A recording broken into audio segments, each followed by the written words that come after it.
अस्सलाम वालेकुम एवरीवन, कैसे हैं आप सब। उम्मीद करती हूँ आप सब ठीक होंगे।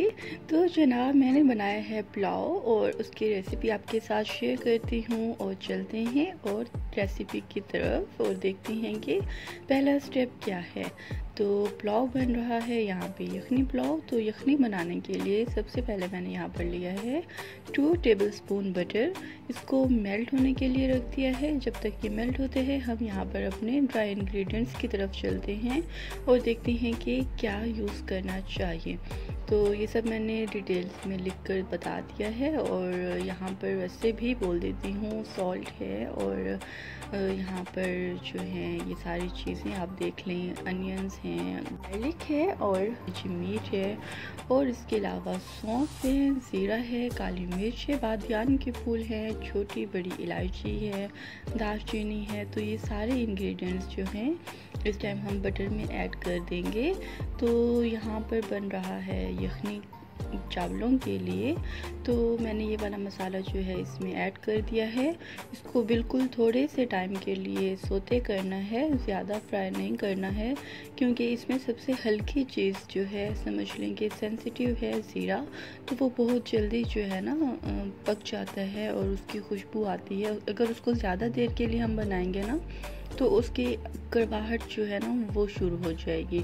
उसके बाद मैंने ऐड कर दिया था प्याज और लहसुन। प्याज 1 अदद लिया है और लहसुन भी 1 अदद फुल जो होता है ना फूल लहसुन का, वो वाला यूज़ किया है। और अब इसको डार्क ब्राउन नहीं करना है, बस मिक्स करना है, क्योंकि ये तो यखनी बन रही है ना।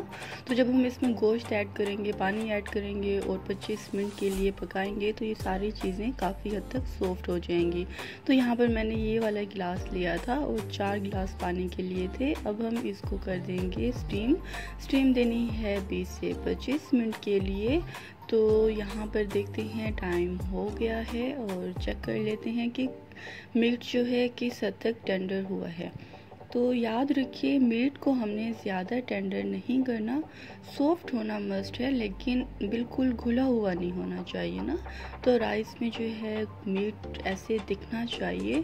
तो मीट जो है 25 मिनट्स के बाद बिल्कुल अच्छे से सॉफ्ट हो गया था। तो मीट को सॉफ्ट होने के लिए जब हमने रखा था उसी दौरान मैंने ये सारा प्रोसेस किया। राइस लिया है 1.5 गिलास। इसको मैं सोक कर लूँगी 20 मिनट्स के लिए और आप अपने राइस के हिसाब से उनको सोक कीजिएगा। तो मैंने यहाँ पर 2 प्याज लिए हैं, ग्रीन चिलीज़ हैं, जिंजर के स्लाइसेस हैं और 2 टमाटर हैं। ठीक है, तो यहाँ पर कुछ चीज़ों का हमने बनाना है पेस्ट। तो वो किन चीज़ों का बनाना है वो मैं आपको बताती हूँ। Green chillies, ginger, tomatoes and 2.5 tablespoon yoghurt का लेकर इसको अच्छे से ग्राइंड कर लेना है। इसका एक अच्छा पेस्ट बना लेना है। तो बाकी के जो प्याज हैं वो 2 लिए हैं मैंने, बड़े साइज़ के थे। तो 2 इसलिए लिए हैं कि इसमें से हाफ़ अनियंस जो हैं ब्राउन क्रिस्प करके मैंने उसको निकाल देना है। तो यहाँ पर ब्राउन होना शुरू हो गए हैं प्याज। यहाँ पर हाफ़ निकाल लेते हैं और हाफ़ के इसी के अंदर रहने देते हैं। तो जो मीट हमारा टेंडर हुआ था उसको अच्छे से हमने ड्रेन कर लिया है, उसकी यखनी अलग कर ली है और उसका गोश्त जो है वो अलग कर लिया। ये देखिए तो बहुत ही प्यारी सी चीज़ें सॉफ्ट हो गई हैं। और जैसे ही हम इसको फ्राई करेंगे ऑयल एंड अनियंस में, तो जितना भी लहसुन आपको नज़र आ रहा था ना, तो ये सारा अच्छे से मिक्स हो जाएगा। तो बहुत ही अच्छा और सिंपल सा तरीका है, आप इसको ट्राई कीजिएगा। इंशाल्लाह आपको ये रेसिपी बहुत पसंद आएगी। और जो गरम मसाला पहले ऐड कर दिया था ना मैंने, तो उसका मेन पर्पस यही था कि जितने भी मसाले हैं ना वो सारे सॉफ्ट हो जाएं।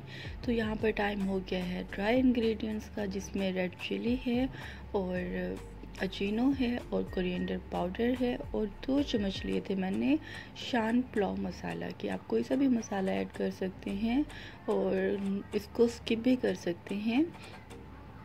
यहाँ पर मैंने पेस्ट ऐड कर दिया था और उसको अच्छे से मिक्स किया जब तक कि उसका ऑयल सेपरेट नहीं हो गया, पकाते रहे ना। तो जो 4 गिलास वाटर यूज़ किया था मैंने यखनी के लिए, उसमें से 2 गिलास बचे हैं यखनी के और 1 गिलास मैं डालूँगी सादा पानी के। तो ये टोटल हो जाएंगे 3 गिलास। तो मेजरमेंट से जब बनाते हैं ना हम, तो हमारे राइस जो हैं वो बहुत अच्छे से बन जाते हैं। और साल्ट मैंने ऐड किया था 1 टेबलस्पून यखनी में और 1 टेबलस्पून यूज़ कर रही हूँ इस प्यूरी में। तो राइस जो है हमारे सोक हो गए थे, यहाँ पर उनका पानी अच्छे से ड्रेन कर लिया है और अब इसमें डाल दिया है। तो 10 मिनट इसको इनफ है, मीडियम फ्लेम पर कुक करना है और इसमें ज़्यादा भी चम्मच नहीं हिलाने हैं, बस इसको छोड़ देना है इसी पोजीशन में। तो बबल्स बनना शुरू हो गए हैं, तो इसका मतलब है कि हमारे राइस जो हैं बिल्कुल रेडी हो रही हैं पकने के लिए। तो यहाँ पर राइस हमारे तकरीबन तैयार हो गए हैं। सेम इसी पोजीशन पे ऐड कर देना है विनेगर। विनेगर मैंने लिया था 1/2 टेबल स्पून। तो विनेगर यहाँ पर ऐड किया, इसका जो मेन बेनिफिट है वो यही है कि राइस जो हैं वो अलग अलग बनते हैं ना। तो एट दी एंड मैंने इस पर कुछ स्प्रिंकल्स कर दिए हैं, कोरिएंडर एंड ग्रीन चिलीज़। ये ऑप्शनल है, आप इसको स्किप भी कर सकते हैं। तो 10 मिनट की मैंने इसको दी स्टीम, और स्टीम आउट करके आपको मैं दिखा रही हूँ। ये है जी इसकी फ़ाइनल लुक। आप इस रेसिपी को ज़रूर ट्राई कीजिएगा, मुझे दुआ में याद रखिएगा।